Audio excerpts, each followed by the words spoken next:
চোরা শিকারীদের হাত থেকে বনাঞ্চলের জীবজন্তুরা যে কিছুতেই নিরাপদ নয়, ফের তা প্রমাণিত হলো আসামের রাতাবাড়ির বাদশাহী রিজার্ভে। এবার বন্য শূকর নিধন করার দায়ে বন্দুকসহ ধরা পড়ল 3 চোরা শিকারী।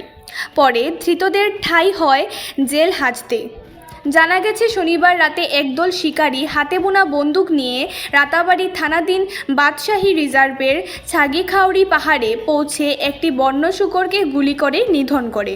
পরে বিষয়টি প্রত্যক্ষ করে স্থানীয় পরিবেশপ্রেমী জনগণ খবর দেন রাতাবাড়ি পুলিশসহ দোহালিয়া বন বিভাগকে।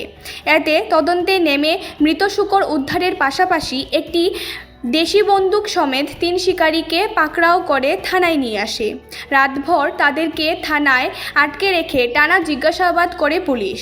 আজ রবিবার ধৃতদের পুলিশের পক্ষে সমঝে দেওয়া হয় বন বিভাগের হাতে।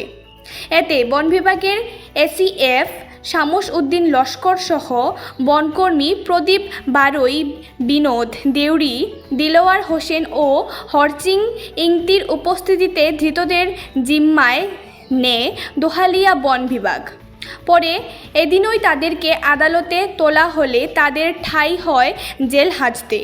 এ মর্মে এসিএফ লস্কর বাবু জানান যে ধৃতদের মধ্যে রয়েছে লং চিকশেক চড়াই, বং জ্যাকশেক চড়াই ও সং নিগিরেল চড়াই।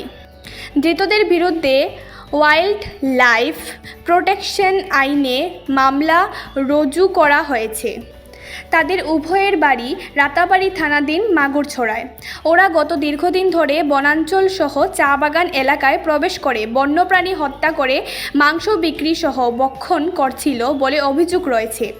এদের দলের অন্যদের ধরতে সব দিকে জাল বিছানো হয়েছে। পরে মৃত শূকরটিকে বন বিভাগের পক্ষে মাটি পোঁতে করা হয়। জানা গেছে, মৃত শূকরটির বয়স 1 বছরের মতো হবে। ওজন ছিল প্রায় 50 কেজি। প্রশাসনের এহেন অভিযোগে সন্তোষ প্রকাশ করেছেন এলাকার পরিবেশপ্রেমী জনগণ। ত্রিপুরা থেকে ভানুচন্দ্রের রিপোর্ট, আসাম প্রাইম নেটওয়ার্ক।